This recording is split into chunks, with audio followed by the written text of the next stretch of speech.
Aku tidak pernah percaya cerita hantu. Bagiku, semua kisah tentang kuntilanak, pocong, atau sosok-sosok yang menghuni tempat angker hanyalah cerita yang dibesar-besarkan untuk menakuti mahasiswa baru. Sampai suatu malam, aku melihat seorang perempuan berdiri di luar jendela lantai 4. Padahal tidak ada balkon, tidak ada pijakan, tidak ada apapun yang bisa membuat manusia berdiri di sana. Namun, perempuan itu tetap berdiri, diam, menatap ke arahku. Dan ketika aku memberanikan diri melihat wajahnya, aku berharap saat itu juga aku pingsan. Karena yang kulihat bukan manusia. Dan sejak malam itu, aku mulai menyadari bahwa ada sesuatu yang tinggal di kampus kami. Sesuatu yang sudah lama menunggu. Dan entah kenapa, ia memilihku. Namaku Arga. Tahun 2024 aku menjadi mahasiswa di sebuah kampus tua yang berada di Pulau Jawa. Kampus itu sudah berdiri puluhan tahun. Bangunan-bangunan lama masih digunakan hingga sekarang. Tembok-tembok kusam, lorong panjang, tangga beton yang berderit ketika diinjak. Dari pohon-pohon besar yang tumbuh hampir di setiap sudut kampus, mahasiswa sering membicarakan satu bangunan yang dianggap paling angker, yaitu gedung 4 lantai yang berada di paling belakang. Lokasinya dekat area parkir dan perbatasan dengan lahan kosong yang dipenuhi semak belukar. Hanya cerita beredar tentang tempat itu. Katanya, sering terdengar suara perempuan menangis. Kadang ada yang melihat wanita berambut panjang berdiri di tangga. Bahkan, beberapa satpam mengaku pernah melihat sosok perempuan melayang di koridor lantai 4. Tentu saja, aku tidak percaya. Sampai semuanya berubah. Saat itu mendekati ujian akhir semester. Aku dan 3 temanku harus menyelesaikan presentasi penelitian. Anggotanya adalah Dimas, Riko, dan Sinta. Karena jadwal kami padat, kami memutuskan mengerjakan tugas di kampus sampai malam. Sekitar pukul 8 malam kami masuk ke salah satu kelas di lantai 3 gedung E. Awalnya, semua berjalan normal. Kami sibuk dengan laptop masing-masing. Sesekali bercanda, sesekali membahas materi. Waktu berlalu cepat. Tanpa terasa, jam sudah menunjukkan pukul 10 malam. Kampus mulai sepi. Sebagian besar mahasiswa sudah pulang. Aku pergi ke toilet sendirian. Toilet berada di ujung koridor. Lampunya agak redup. Saat sedang mencuci tangan, aku mendengar suara pintu balik terbuka. Aku menoleh, tidak ada siapa-siapa. Mungkin angin. Aku kembali mencuci tangan. Lalu terdengar lagi, kali ini dari bilik paling belakang. Seperti seseorang sedang membuka dan menutup pintu perlahan. Aku mulai merasa tidak nyaman. "Siapa di dalam?" tanyaku. Tidak ada jawaban. Sunyi. Hanya suara tetesan air. Aku segera keluar dari toilet. Namun, sebelum mencapai pintu, aku mendengar suara perempuan tertawa pelan dari belakang. Aku langsung membeku. Tubuhku terasa dingin. Perlahan, aku menoleh. Seluruh bilik tertutup rapat. Tidak ada siapa-siapa. Aku berlari, keluar tanpa berpikir panjang. Saat kembali ke atas, wajahku pasti terlihat pucat.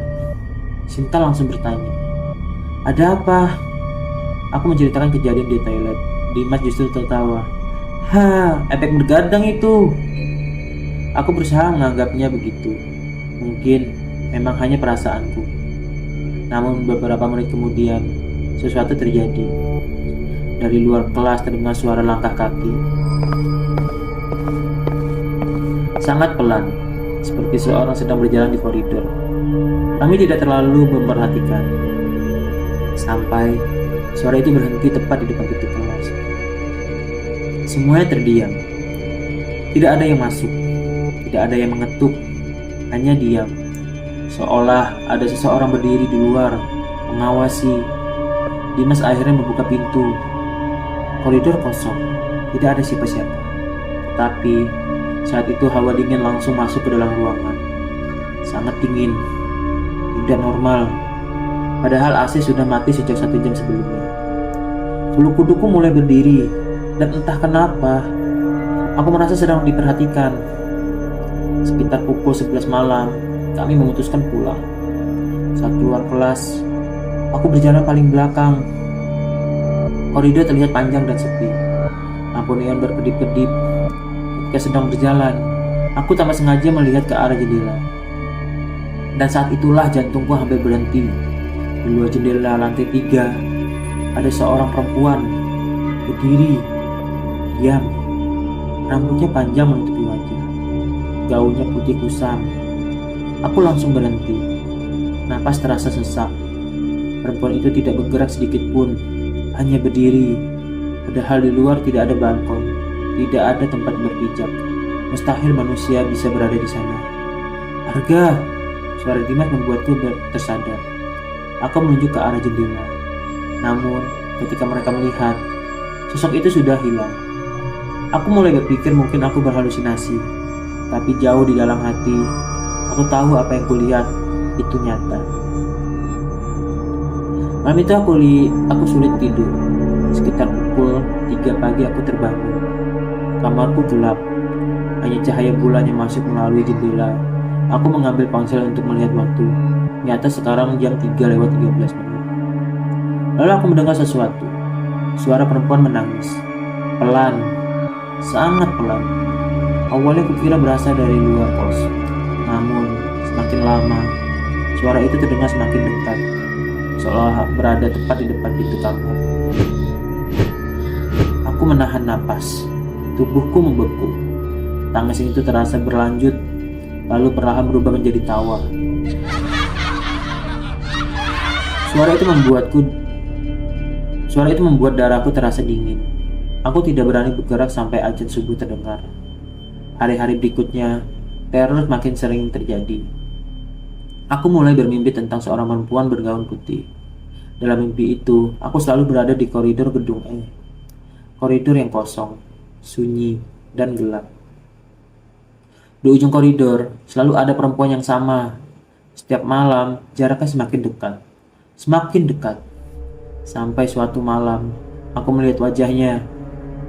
Kulit pecat, mata hitam pekat, dan senyum yang terlalu lebar untuk manusia. Aku terbangun sambil berteriak. Keringat membasahi seluruh tubuh. Namun, yang lebih mengerikan, aku mencium aroma melati yang sangat kuat di dalam kamar. Padahal tidak ada bunga apapun di sana. Karena penasaran, aku mulai mencari tahu sejarah gedung E dari seorang satpam senior bernama Pak Wiryo.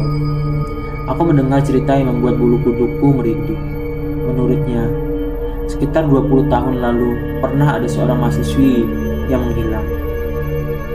Namanya Ayu. Dia dikenal rajin dan sering belajar sampai malam. Suatu hari, dia tidak pernah pulang ke rumah.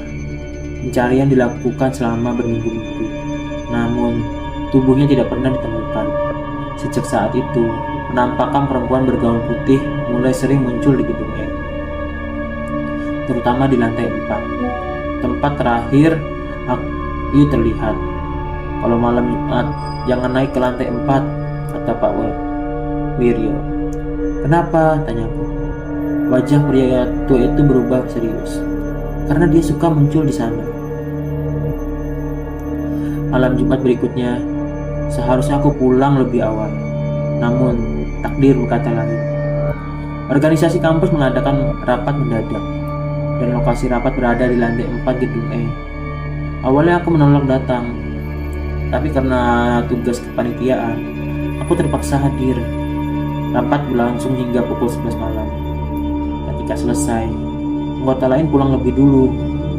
Aku tertinggal karena harus membereskan dokumen. Saat keluar ruangan, koridor sudah kosong, sunyi, tidak ada suara apapun. Aku berjalan menuju tangga, lalu mendengar suara perempuan bernyanyi. Suara itu berasal dari ujung koridor. Pelan, merdu, namun membuat bulu kudukku berdiri. Aku menghentikan langkah. Suara itu terus terdengar, seolah mengajakku mendekat.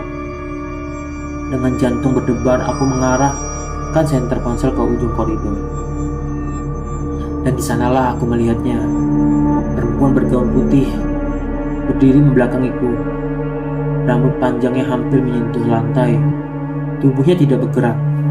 Aku ingin lari, namun kakiku seperti terpaku. Perlahan, sosok itu memutar kepalanya, bukan tubuhnya, hanya kepalanya. Berputar perlahan ke belakang, sampai wajahnya menghadapku. Senyumnya sangat lebar, matanya hitam seluruhnya. Aku langsung berlari. Tangga terasa sangat panjang. Aku berlari sekuat tenaga. Namun suara tawa itu terus mengikuti. Semakin dekat, semakin keras. Saat mencapai lantai 3, aku menoleh ke belakang. Kesalahan terbesar dalam hidupku, karena sosok itu berada di tangga, hanya beberapa meter dariku. Padahal beberapa detik sebelumnya ia masih berada di ujung koridor. Aku menjerit dan berlari lebih cepat. Saat mencapai lantai dasar, aku langsung keluar gedung. Napas terengah-engah, keringat bercucuran. Dan ketika melihat ke atas, aku melihat sosok perempuan itu berdiri di jendela lantai 4. Menatapku, tidak bergerak, seolah tahu bahwa aku bisa melihatnya. Setelah kejadian itu aku jatuh sakit selama beberapa hari. Demam tinggi, mimpi buruk setiap malam.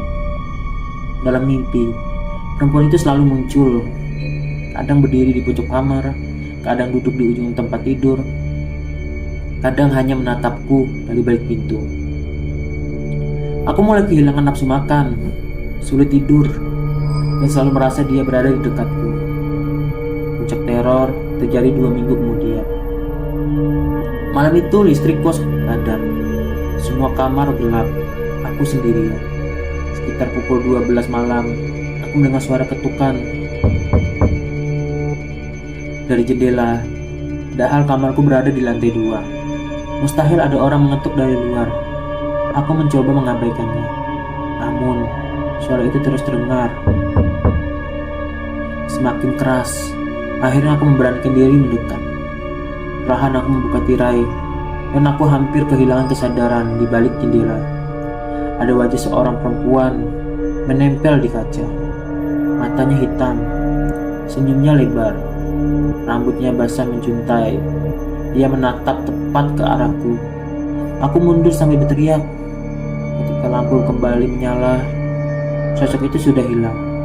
Keesokan harinya aku menemui Pak Wiryo. Aku menceritakan semuanya. Pria tua itu terlihat sangat serius. Lantai 4 itu memang tidak pernah tenang, katanya. Kenapa? Dia terdiam beberapa saat, lalu berkata pelan. Karena bukan cuma satu. Darahku terasa membeku. Maksudnya?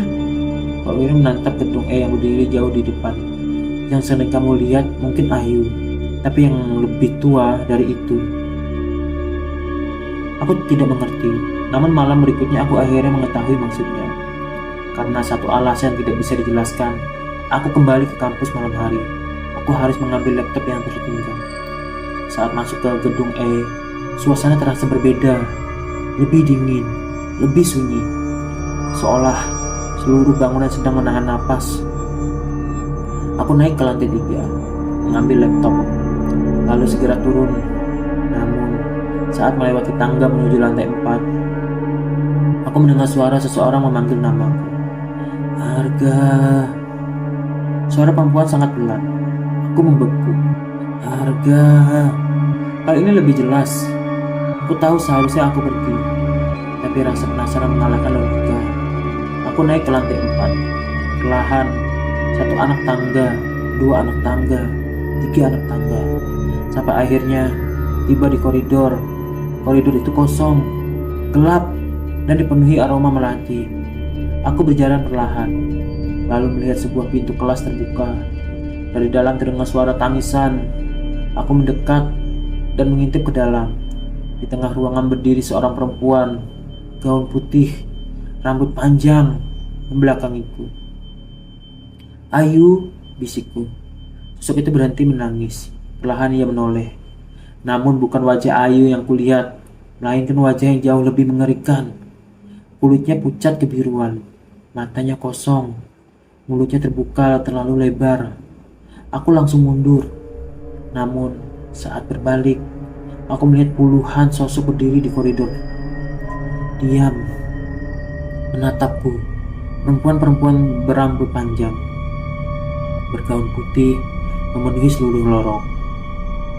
Aku tidak bisa bergerak, namun tercekat. Dan pada saat itulah semua lampu menyala bersamaan. Koridor kembali kosong. Tidak ada siapa-siapa, seolah semua itu tidak pernah terjadi. Aku berlari keluar gedung dan tidak pernah kembali ke sana pada malam hari. Beberapa bulan kemudian, aku lulus dari organisasi dan jarang berada di kampus sampai larut.